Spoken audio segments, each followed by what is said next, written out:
Well, welcome everybody. Welcome to you all. Welcome to this evening's online salon series presentation. I'm happy that so many of you are able to find time to join us tonight to hear from our presenters. I would like to welcome you on behalf of the McDowell Foundation. As many of you know, the foundation funds teacher-led research, has been doing for 30 years right across Saskatchewan schools and supporting so many projects such as the one you're going through tonight. My name is Jane McLeod, and I'm the Senior Manager of Research and Records at the Teachers Federation. I'm sitting in for Ellen Whiteman, who is away on a medical leave for a few weeks. I know she would really like to be here, and she sends her best wishes, her thanks to the team, and her best wishes and welcome to you all. I would also like to join Adam Grieve, who's a policy analyst with the Teachers Federation that Adam and I are hosting this evening. So welcome to you. I'd like to start by acknowledging that I work and live on Treaty 6 territory, the traditional lands of the Cree, the Saulteaux, the Dene, the Dakota, Lakota, Nakota, and homeland of the Métis. I believe it is through the sharing of truth and knowledge that we demonstrate respect and honor the relationships with one another. I also believe that sharing research helps to build understanding and facilitates our work together towards reconciliation. I know that there are those out there joining us from other territories this evening, and I do hope that you take a minute to consider your own relationship with the land and the people who live, work, and play there. So joining us tonight are teachers from around the province and beyond, and I would like to welcome some McDowell Foundation board members. I'd like to welcome principals, vice principals, some Federation local association leaders and staff from the Teachers Federation and the university and the Ministry of Education. I'd like to welcome some directors of education and school division superintendents and all the other formal and informal leaders in education around the province. Welcome to you all. So our panel tonight includes a research team from Regina Catholic School Division. Marla Sperrilla, Candace Takailo, I hope I pronounced that right, Candace, I apologize. Candace Bondi and Diana Porter. They're going to share their work exploring the relationships between meaningful parent engagement, parent and caregiver engagement, and student success. So I'm going to, just a few housekeeping things before we do get started. The research team will present for about 20 minutes after they introduce themselves and tell you a little bit about themselves and their schools. And then we're going to open the conversation. We're going to open the conversation for questions that you may all have, or you may have some comments, or you might want to find some more information about their findings. You can use the question and answer feature at the top where you can enter in your question and you can vote on questions and say on comments and believe that that's important. But voting will help the question or comment rise to the top. For those of you that are frequent Zoom users, I think you know that system. I'm hoping you know the system. We also invite you to raise your hand, to use that feature on raising your hand and speak up, and then we'll turn your mic on. We are recording tonight's session, and for those who are unable to attend, they'll be able to access it through the McDowell website. Participants, though, and the audience participants can rest assured that the recording will not include you in the video. So I would like to finally welcome Jay Salican, who's the Senior Manager of Virtual Programs and Services, and Rosemary Paladwar, who's kindly works with the McDowell Foundation closely, and she's kindly offered to help us out tonight. Joining us also, we have Derek Bars, who's a senior staff member from the Teachers Federation, and he is on hand to answer any other questions that you might have from a Federation perspective. So after all the welcomes, I'm going to hand it over to our wonderful research team and let you introduce yourselves and tell us about your wonderful project and your findings. All right, I'll start. I'm Candace Takailo. I'm the principal here at St. Augustine School, getting to work with these wonderful ladies. They had started a program a couple of years before I joined the school and were very passionate about it and wanted to explore it even further and kind of really delve into the what and the why, and is it working? And so I was happy to join in on their passion. It was pretty easy to ride their waves of energy. and help out with the research grant. And so, of course, and we'll say this again at the end, but it's so nice to have had that opportunity to be able to spend some time together and really reflect and go over the data. And because it's so meaningful to our own school to continue to improve where we are. That's it. I'm Marla Sperrilla. I'm one of the learning resource teachers at St. Augustine. I've been here 6 years. And we had started an enriched after school program 5 years ago.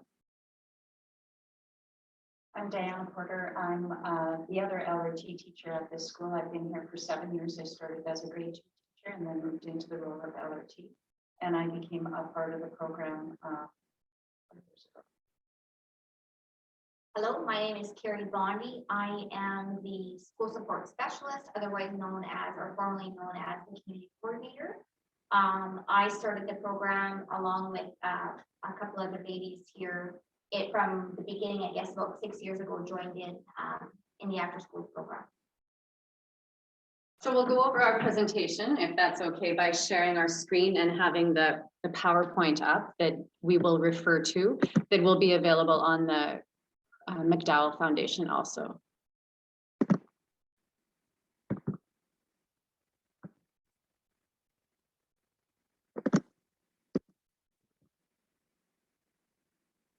Not sure why it's showing all of these.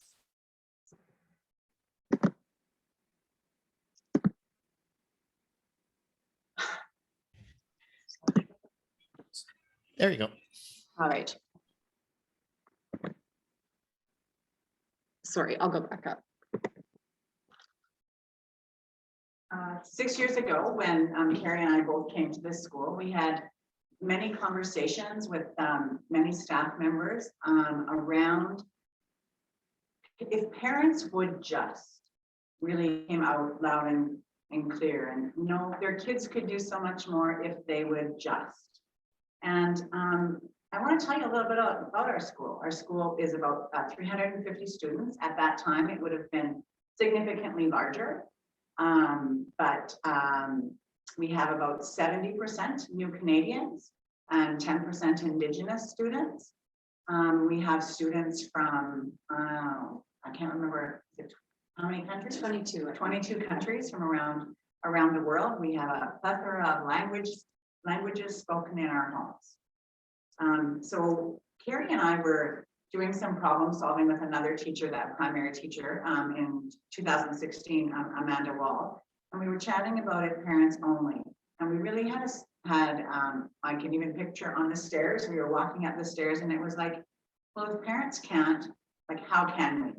How can we do it instead? And so from that came our enriched after school program. It was a reading program. Our program is, at that time, we kept students once a week after school. We were on a compressed school day. So we were keeping students for about 40 minutes of instruction after school. Some students were students who needed extra reading support. Some students needed extra loving. Some students needed some work at leadership. We ended up with, I think that year, 47 students total. We had 8 teachers that were part of the program. And we found that having some intentional concepts about building relationships with families set out with all of the staff prior really gave us some added bonus of engagement with families. So through some discussion and through some focus groups, we found that, parents, they really want to know. We did some things like driving students home who, if that was the barrier of them attending, and gave us opportunity to build some other relationships.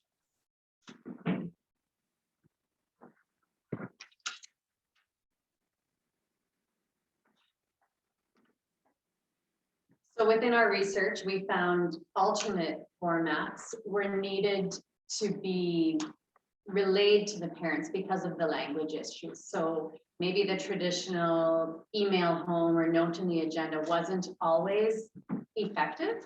And so we were looking for other ways to help too.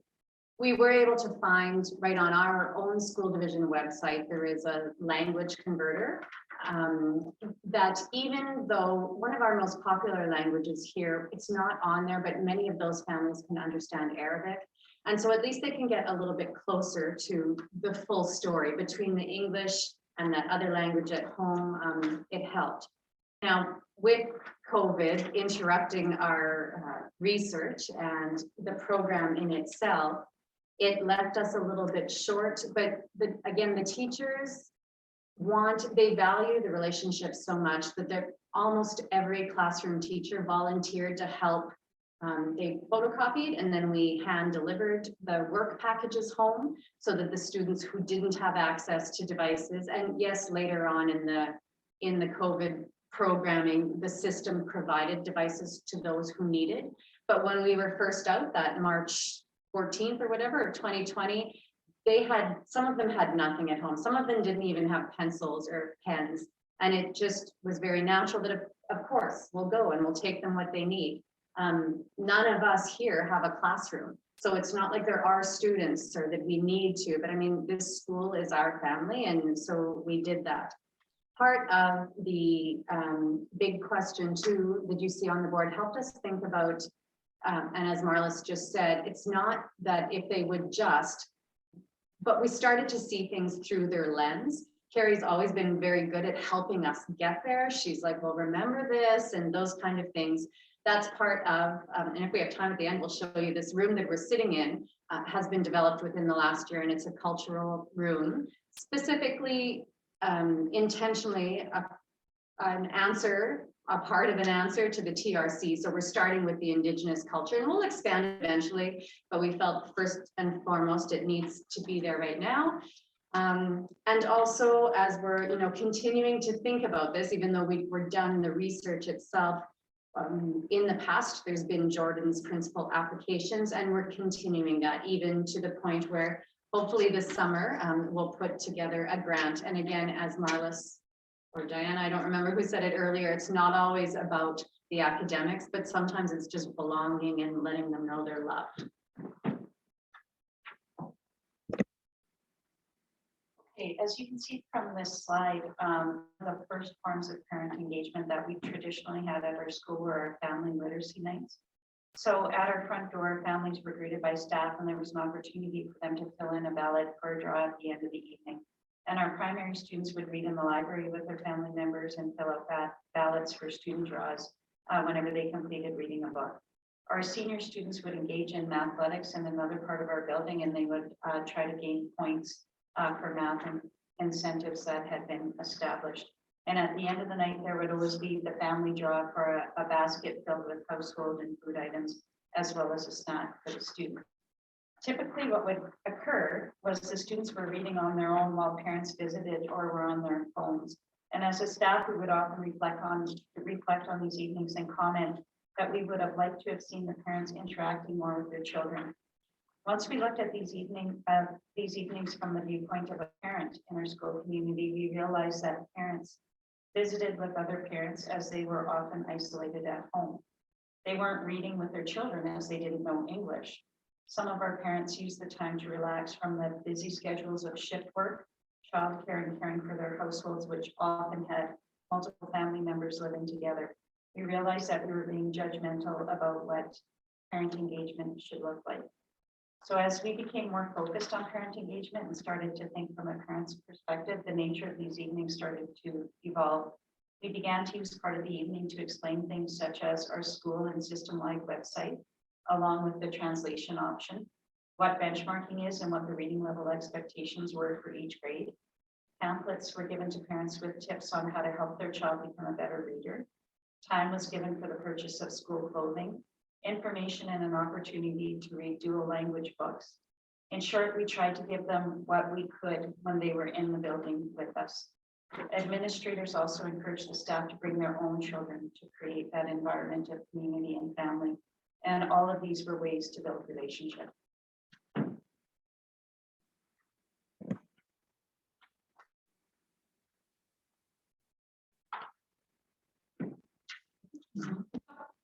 All right, so we offer a variety of opportunities for parents to come into the school, and typically we would see, historically, we would think that's a really important thing and judge success.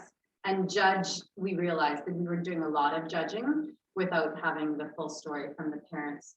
But currently now, and COVID has taught us some good things, but we have, for example, our last set of conferences that just occurred in March, each parent for every time slot had the option of telephone, a Teams meeting, which would be virtual or in person. And they didn't need to be blocked. It didn't need to be a certain day where you're only allowed to do this kind of format on this time. It was whatever works for the parents. And we're happy to make that happen for them. And we had over 90% attendance, which at our school is very, very good. And we felt very pleased with. There were many classes that had 100% attendance, and some of the classes grade 5 and up had significantly less, which is not necessarily atypical, but anyway. We do what we need to do to get what we need done. So for example, there's been a couple of us who have, and typically we're kind of all outside after school on bus supervision or available, but more than one of us have gone to the parents' car and, you know, kind of made them open their window so that we could get the documents we needed signed, done, so that we could get the children the help that they need. So again, it's maybe not all that traditional, or I'm not sure what the word is I'm looking for, not necessarily the norm, conventional, but you know what, it works and we get them. And like we've never, well, I mean, I have heard someone has sped off once or ran away from a teacher, but usually they just, you know what, they know and they appreciate that we care about their kids. So it works. So what we also started to notice was percentage of attendance for students, overall attendance was increasing on days where kids had the opportunity to be involved in after school programs. And so that was really important because it started to open our eyes to what really engagement looked like. So we offer a variety of ways for parents to also let us know that their kids weren't attending, but what we did definitely notice was on the days that their kids were involved, they were communicating, and those were also equally important opportunities for myself to engage with the parent to say, oh, you know, I'm sorry that they're not going to be here today, really hopeful that things will work out next week. And in those conversations, there was opportunity to explore other things that were going on in the home environment that were barriers for their getting their kids to school. So it provided an extra avenue for us to really be able to support our school community and the kids that attend.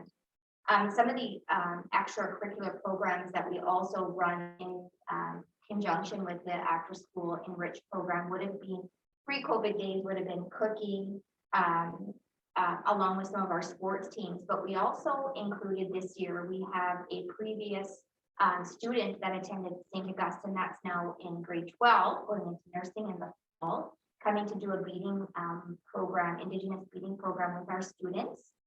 We also have a really great program with the University of Regina in the EYES program. And the programs that we offer here after school, we do offer free of charge and try to cover all of those costs so that that's not a barrier for our kids to attend.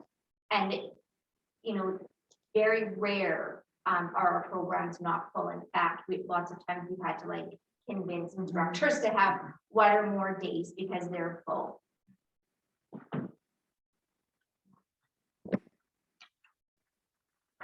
When I started at St. Augustine as a grade 2 teacher 8 years ago, the agenda was viewed as an organizational tool for the students and a way to engage their parents in the daily school activities and expectations of their child. Parents were asked to look at and sign the agenda daily. That was like an expectation from kindergarten all the way to grade 8. And again, teachers would often comment on how the agenda wasn't signed. And when the agenda wasn't signed, it was assumed that the parents were uninterested or they're uninvolved in their child's education. In reality, many parents didn't understand the purpose of the agenda or the necessity of it being signed. Many would look at it and not sign, just as they would look at emails or seesaw and not comment. And again, we mentioned earlier that we have a high EAL population, so language is a barrier. And some of our students live in complex households where it is a challenge just to get the students to school. So once teachers began to look at this tool from a different perspective, it became more effective. Passwords for online tools and spelling words were entered into the agenda. Stickers to remind students of school-wide events, including our after-school program, were put into the agenda as reminders, and the purpose of the agenda was explained to parents. Teachers informed students that they were responsible for informing their parents about their date with the agenda. Often our staff would also communicate with our parents, and still do, obviously, via email. And again, when the parents didn't respond to the email, it would be viewed as disinterest or lack of concern about their child's education. But thinking further, and from a parent's perspective, we had to ask ourselves, does everything require a response? What is the parent's comfort level with technology or the English language? Did we articulate that we wanted a response? And in the past few years, what I've seen happening is that teachers now, after looking at things from a parent's perspective, have been including a section regarding preferred forms of communication in their welcome to my class letter that are sent at the beginning of the year. So it's offered like email, agenda, phone, seesaw, what would you like that I call you or communicate with you with? And there's been a real shift from why they won't communicate with the school to how we can make it easier for them to communicate with the school. We have had some very strategic conversations with parents in forms of focus groups. We tried to listen to what their needs are and their perspective of teachers. Some of the things that we have found out was that oftentimes they leave the school to do the school's business, that they are not concerned because they know that we are doing our job. And so again, we were viewing that as a form of non-engagement. We also found out that they really wanted us to talk to or with them as opposed to at them. And as professionals that talk at all day, we have tried to really work at shifting our conversations so that they're more involved with and leaving time for the responses of parents. We also have found that we're strategic. We have been strategic in the fact that the same people who are in the reading program may be the same people who are on the bus, do bus supervision, be the same people that greet families at the front door, welcoming them in the morning, are also we have a very unique physical plant. And so all of our teachers from our primary wing actually walk out with all of our students. So everyone is available for conversations on our front lawn. Yeah, I think that's it.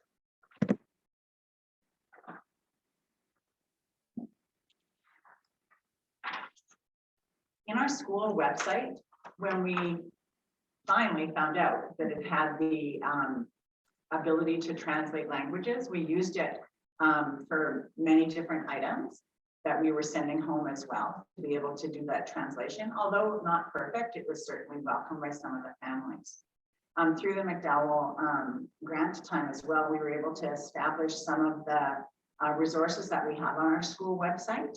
So we have an area for parent resources that is grade level specific. And again, because of the way our school is, we have a great deal of differentiation. So some students may in grade 3 or 5 might be accessing some of the resources that are at a grade 1 or a grade 2 level. So it's all right there. So we have set it up that there is literacy as well as numeracy.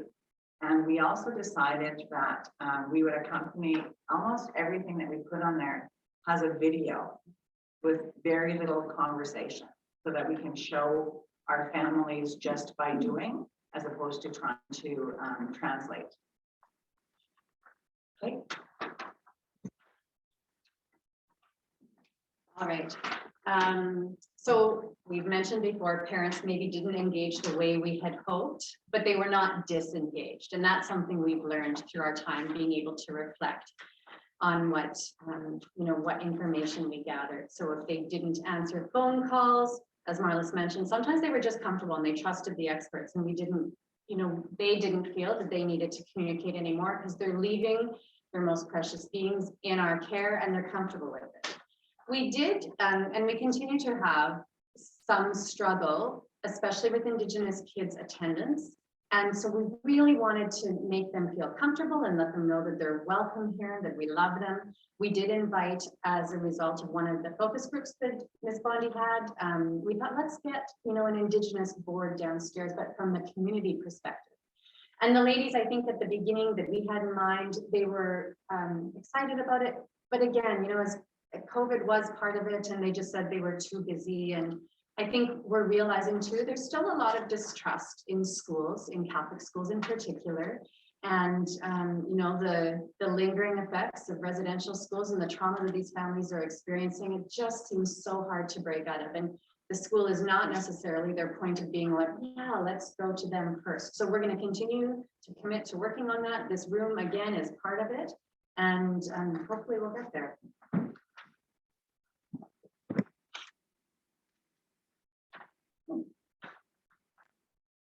So as again, this is really just similar to what I had just said. And, we're just learning that every family, we know that our kids here, they're loved deeply. It's just maybe not the same way I show my love for my kid or that Marla does for hers, but they are loved deeply and everyone is doing the very best job they can. Okay, this goes back to the accountability of the agenda.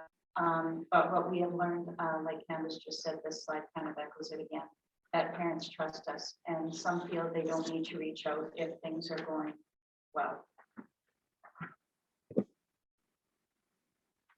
So some of the other takeaways that we really gained from this whole experience and continue to learn from and expand on are that, parents are busy, like many of us. We have a lot of things going, some things that we cannot fathom. We have grandmothers and great grandmothers that are in their 50s, 60s that are parenting, numerous children in a home, but yet are still willing to have a phone conversation about the needs of their children. And being open and saying, my house is loud, but it's always loud, but continue on. So we learned that, the way that we would maybe measure parent engagement wasn't working in a way that was getting us anywhere that was building collaboration and success. When we, like my colleagues before have said, when we shifted our lens to look at from a parent point of view, we shifted the focus and instead of going, what would I do, and put ourselves in the place of a parent. Juggling these many different things, we were able to see that they are engaged and they just need the opportunity to. We needed to invite families to participate. We needed to ask questions. We needed to let them know that this is what they should expect as parents in education, and it's slowly coming.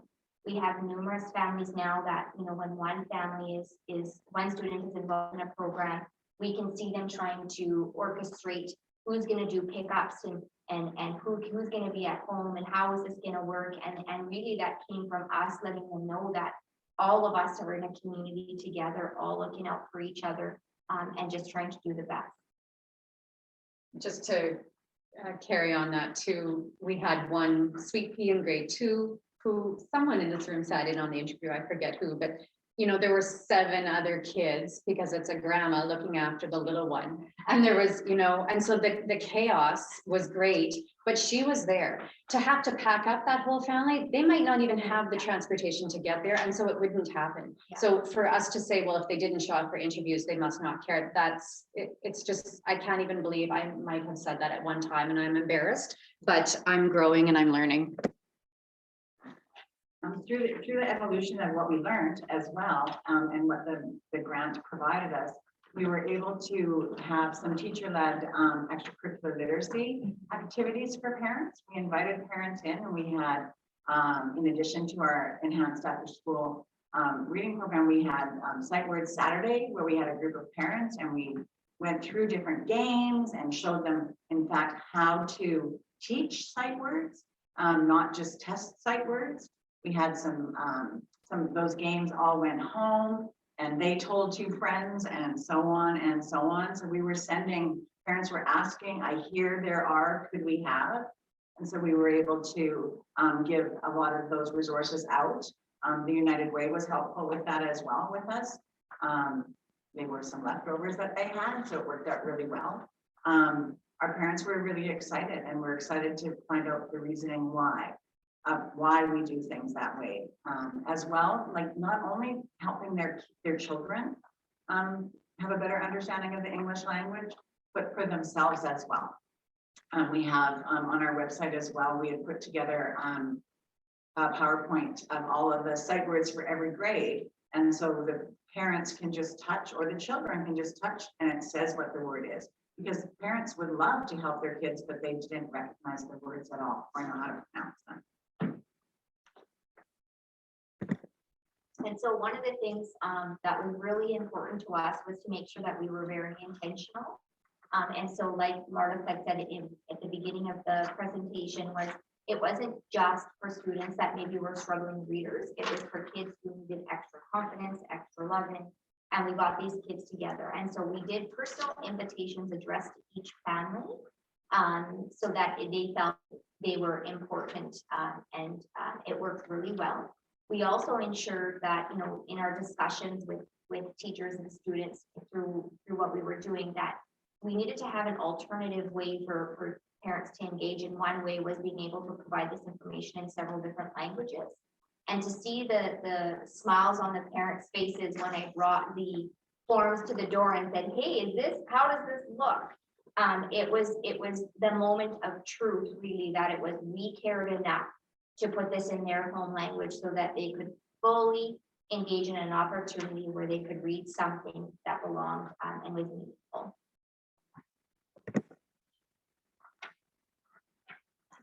And so one of the other things that was, again, intentional was having daily phone calls to the participants to touch base. And so not only as a school support specialist would I engage families regularly via phone, email, home visits, school parking lots. On the day specifically, either before program or program days, it was intentional to reach out and ensure that, you know, parents were feeling comfortable. We could address things. We ended up having, you know, conversations with families with their children that maybe weren't in this program, but other programs that then they were starting to trust us and letting us know what was happening and how we could be helpful.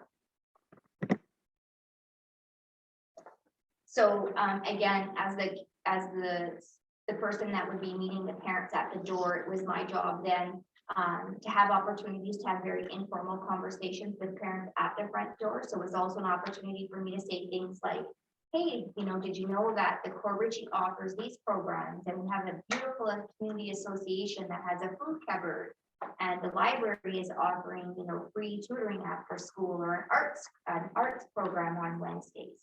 So it was a way to just extend our community so that we could let our families know that there were also things that were going on in the community that would be beneficial to their families.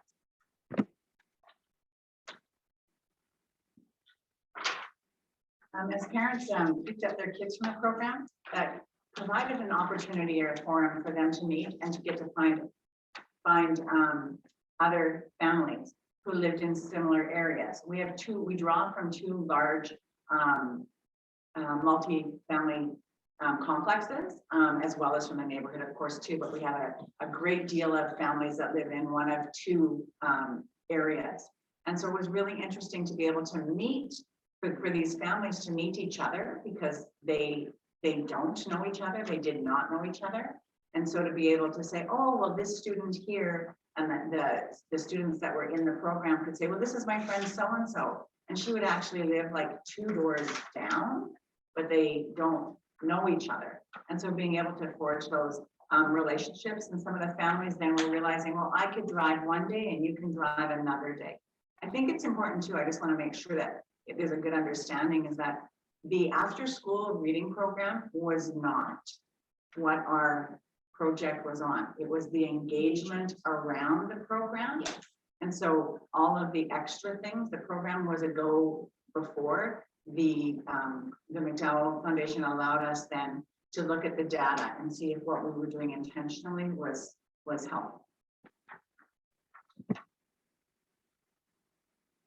So to capitalize on having the students here and the families, and sometimes the older siblings have kind of nothing to do at that time. So we have settlement workers out of the Regina Open Door Society who were able to provide a homework club and coincided with the same time as one day of the week as the reading program was happening. So that then parents would come and pick up the whole family at the end, and individual help was being offered to everyone in the family. Transportation, we find, is often an issue for our families, period. So yes, there's opportunities out there, but it's hard for them to get to. But they do generally feel comfortable coming to the school because it's somewhere that they're coming, you know, some of them are driving daily anyway. So the after school reading program too, at least it's just one trip. Now, again, in the program, because the value was seen so much by the ladies who ran it, there were also volunteers to drive kids home. But we tried to make that it's only if it was really necessary. Like last year, my brain is, you know, everything's melding, but you know, a pregnant mama with twins, it was hard. And so, yeah, her kids would get a ride home. Some kids would get a ride home if they really needed it, but we really tried to encourage the parents to come too. And so I would say maybe 50-50, was it? I think probably more than picked up than what we transported. Yeah. So, which is wonderful, because like Kerry said, it was an excellent opportunity to get some insight on some of the families also. So many of our families, so many of our students, I have to say, were so excited to get picked to stay for the program. And so as an example, we had a family join us from another school, and the one child was in grade 3, and she was a very good reader, much far beyond grade level. And she walks up to me in the hallway and was like, "How do I get invited to your reading party?" And I just said, "Well, if you want to come, we'll phone your parents and we'll make sure that you can come." And one of the other things that she wanted to do was ride in the Barilla bus. I have a large SUV, and we were able to, through administration, we bought car seats. And so I could load up a good 6 kids in my car to drop off. And so that was part of it too. Even the families were like, "So where is the Barilla bus?" Like they, you know, didn't understand it. So when I sold my car earlier this fall, the staff was, the staff were a little concerned. I think one of the things too, that the students that we invited to our program, it really was an invitation. And it was an invitation sometimes more on strength-based as opposed to a needs-based, and what they would bring to the group. We were very strategic in planning who was with whom, and that being with students who needed to develop friendships, as well as which staff members could provide maybe what students were, the support students were looking for. To conclude our reading program for the year, we had a party for the students involved and their families, and this slide shows a pillowcase that each of our students received. The word lists on the pillow were differentiated for each child. We presented each of our students with a medal, which they were really proud of, because many of them have never received one before and might not, and presented their parents with a card that acknowledged their support of their child and the program, as well as a flower. And we also took photos of the students involved in the program, and each student was given the opportunity to have a photo taken with their family.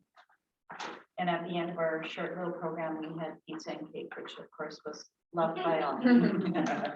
I don't know if you can tell from the slide, but that's actually a pillowcase the kids got to take home with a logo of St. Augustine. And then depending on what grade they were in, they got their high frequency word list to sleep on.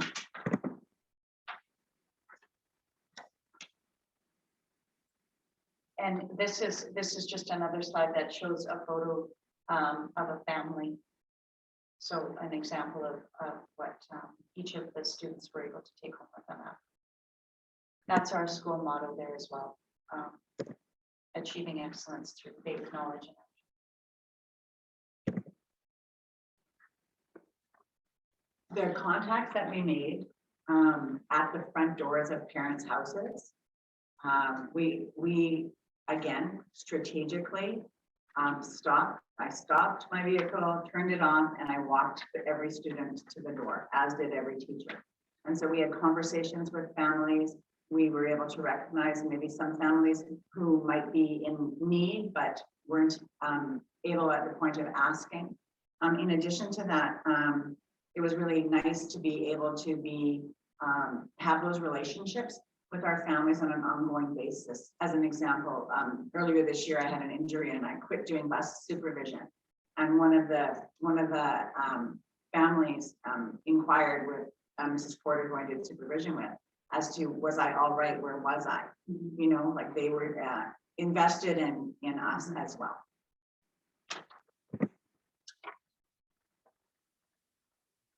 As I mentioned earlier, the parents, the grandparents, in some cases, the great grandparents who are the primary caregivers, love their children incredibly and always do the best for their kids. And sometimes it doesn't fall under our colonial understanding of what that looks like, but we are learning and we have learned that they are there for them.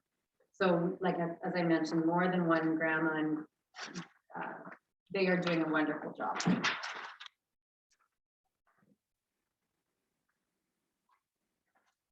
Me too. Something very little, but it came out in one of the focus groups that Kerry ran, was something just like, it was literally something that they said that made them feel comfortable, was being said hi to. And, you know, sometimes we have to take that time and self-reflect, like, really, do I not, right? Like, I hope I never don't do that, but sometimes we get busy in our own head and in our plans of what we have to do and, you know, rushing home to our own families, but certainly we have the time to say hi to who's here. And, you know, if it's something so meaningful, we'll continue to make that time. So we let our children know at the school here that we love them and that they are important to us. And we believe the names are important too.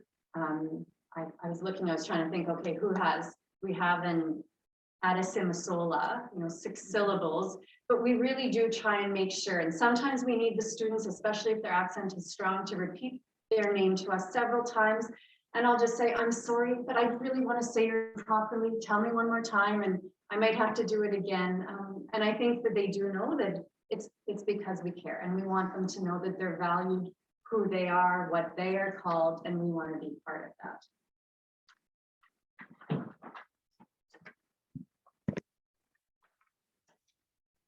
Some of the parents were interested in some specific ideas as to what to do on the weekend, after school and on weekends, to build their English language skills. And so we were able to provide them with that, like not only on our own website, but we have given away more crayons, books, loose leaf, book, whatever they were interested in, because some of the kids didn't even have pencils at home, like they couldn't draw. So we were able to provide a lot of that. Certainly you can check out our website at any point. It's up and available. So if there's something there that you feel might be helpful, use it away.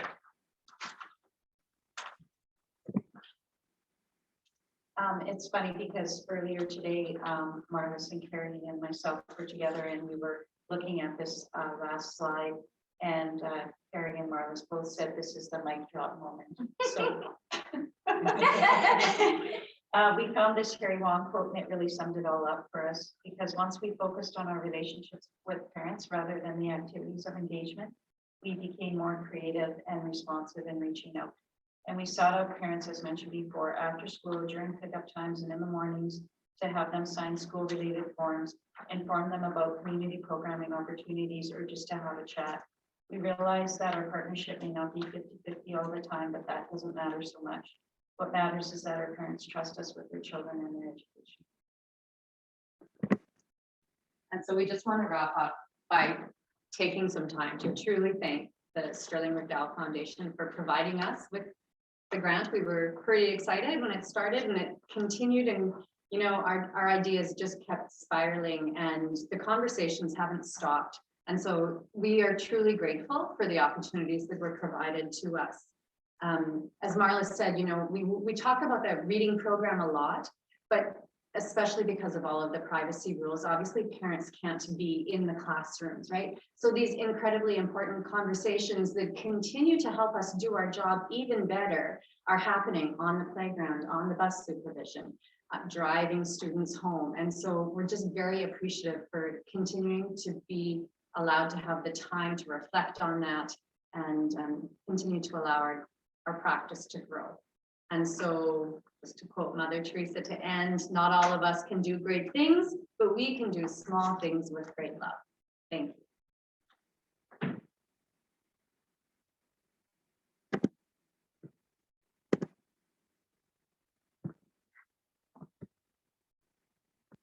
Stop sharing. Can someone help me with that?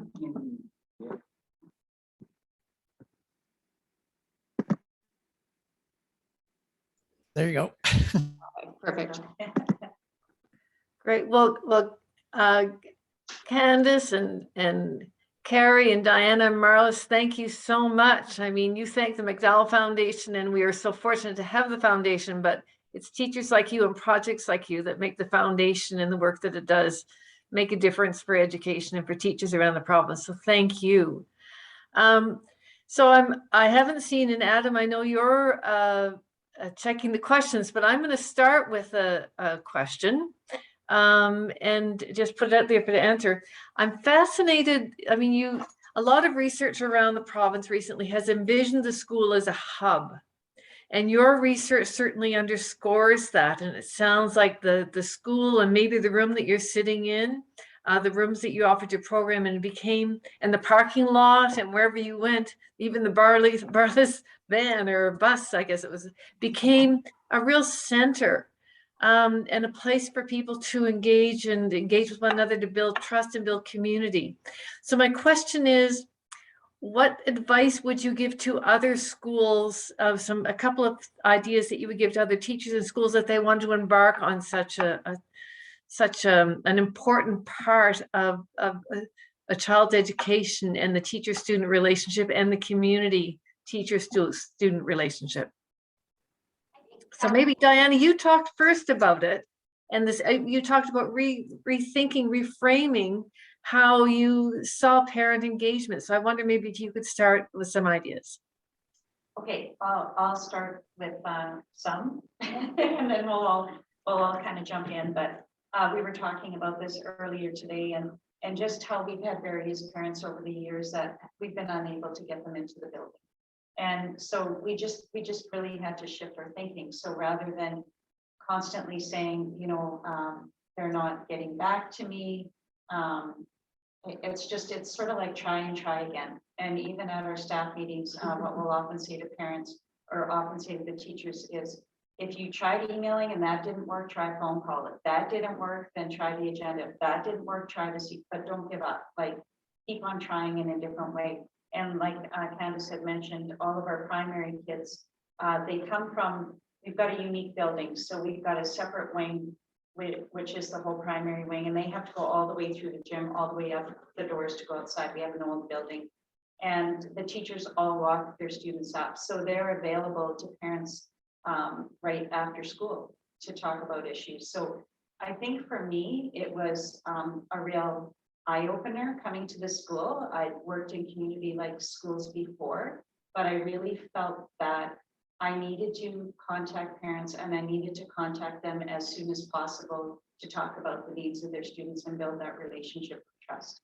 And so, as Marla had mentioned too, like things have happened before in our building where we've offered to go for lunch or for a coffee with our parent to get consents to exchange signed, which often we send them home and then they don't come back, and that delays services. And then the students are struggling while we're waiting for a signed form and other assessments that need further academic assessments. Even sharing food and meeting outside of school, it created the environment, again, Marla's mentioned it earlier, for an exchange that is more talk to than talk at.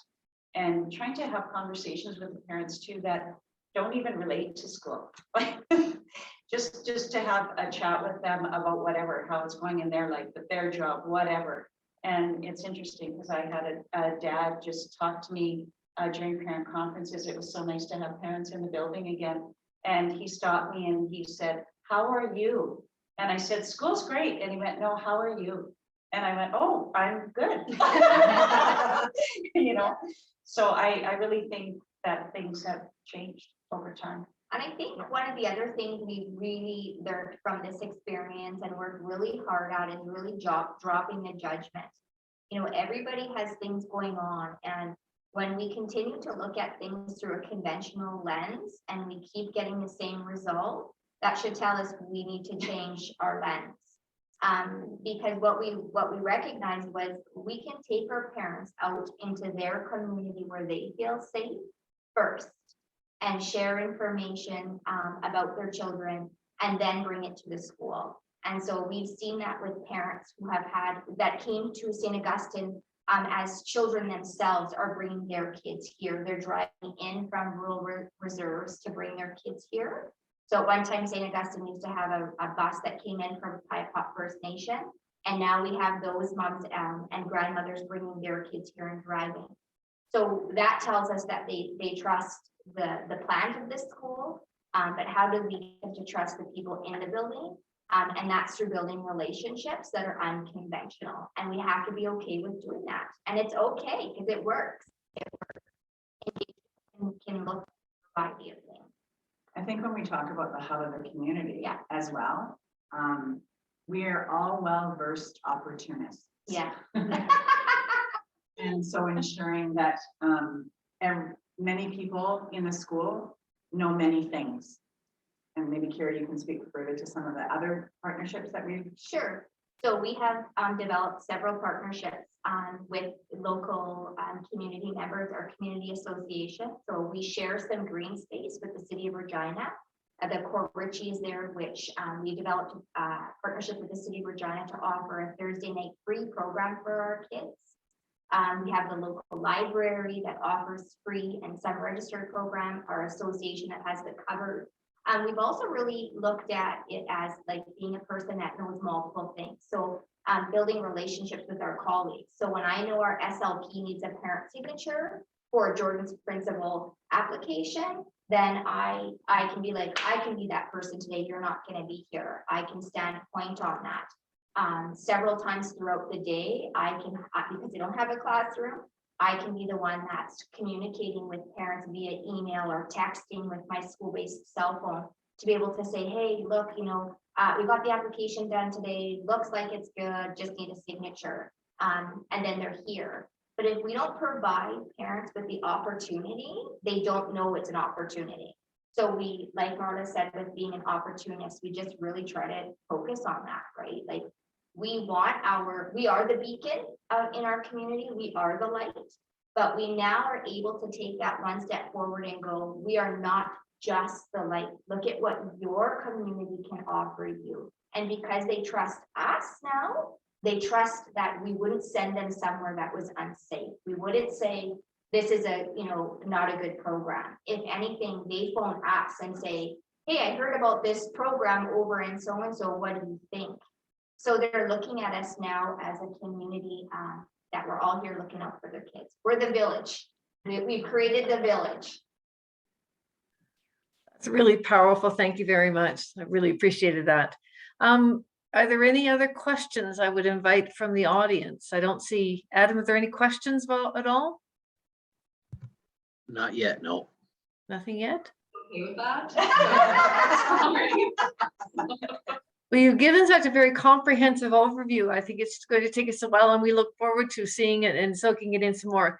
Okay, so I have a very practical question, and one that perhaps a lot of researchers will want to know. You four and have put in a lot of time, a lot of hours, a lot of energy. Your commitment is just exuding. How did you manage do all this as well as look after yourselves and look after your other professional, your personal commitments? I mean, that's a very practical question, and I'd be interested in how you created that balance. So we've been really fortunate because our colleagues are all very interested. With the program, every teacher that taught in primary, plus 2 teachers who taught from 5 to 8, also joined our program, and our kindergarten teacher. And so we actually have an overabundance of people that want to help. So today we've just recently started the program up again. It started up yesterday. Diana and I are no longer the leads on the program. 2 very young teachers, new teachers, have taken over the lead while we're still here. And Passing the torch. there were a couple, yeah, passing the torch, yeah. And there were a couple of teachers who even on the second day were unable as, because they had appointments or whatever. So then we were in substituting. There's always someone. Candace has come and subbed in the program. What the McDowell grant allowed us to do was utilize some time, some school time to create resources, research and create resources. They gave us the time to do that, which is what teachers don't have, is time. They have lots of drive and lots of ideas, but it's never time. So our administration would allow us to utilize some of our school funds and CSCC funds, and we created, I think there's 16 sight word kits that the teachers just have to go in and grab. There is one of the other areas, we kind of concentrate on different areas, but we did story retell. And so the teachers, 2 teachers worked together throughout an entire day. They researched and they produced all sorts of activities that we were able to use. One of the things we haven't said about the program is that it's fun-based, it's activity-based. Our kids have sat long enough, so there's lots and lots of movement. And so trying to build in some physical literacy as well. And so we all share. It's like the teachers don't have to spend a great deal of time prepping anything, because for the most part, the money from the McDowell grant allowed us to make up a bunch of things that we can keep on hand. I think one of the other things that we were very fortunate to do was that administratively, we were discussed and it's been allowed, like we can use our time as extracurricular time, which is something that we can be paid back in terms of time off. And so the after school reading program is now recognized as extra cur time too. Although I don't know one of the teachers that's ever used it, but it's there as well. So that does provide some of that offsetting of responsibility. Yeah. But we have lots and lots of great colleagues, and we have lots and lots of relationship building. And to just add to that, we have seen some great dividends happen in our classroom and on our playgrounds, forging friendships in our community with our children and the parents, that because we've seen such great benefit, when it comes up as a thing to do at the end of the year staff meeting for the beginning of the next year, hands are up, everybody wants to participate. Because they see the benefit that it creates in their classroom. And so when we can provide something that teachers can be a part of and feel included and belong as part of their staff, maybe they're not great with sports, but this is their niche. And we can also have a benefit for the children in their classroom. It's a win-win. Mm-hmm. And so it's I don't know why we didn't think of it sooner, but honestly, it's just been so good. It's just been so good. And the teachers, the things that they're trying to focus on in the classroom that the kids just aren't getting, then that translates into our after school program. So one of the things, as Marla's mentioned, was our kids could never, they're really good at decoding and really good at accuracy, but then you ask them what they know about what they've read and they can't communicate that. So we really focused on retell as one of the strategies, but we made it fun and we tried to make it physical. And just having those conversations, and I think our building, like I mentioned, the way that it is, there's this one little area where we are, and there's always lots of conversation and sharing of resources all the time. It's just how the staff is, so we're just really, really fortunate. So as I mentioned, some people coach, and lots of our people involved in the reading program are not comfortable coaching or comfortable with bigger kids, so it's their way of doing it. But there's no question that the grant provided us the alleviation of stress and feeling overwhelmed with the fact that we were able to do this during school time and have these professional conversations instead of it being an extra on top of everything else we're already doing.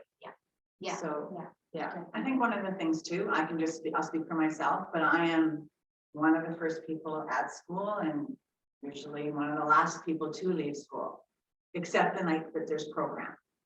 Because I get home about 40 minutes earlier on a day that I have to drive students home. And I've had that opportunity. I've left school at school, and actually I'm better for my family because I'm not hauling things home. And so that really helped me to have some balance. Yeah.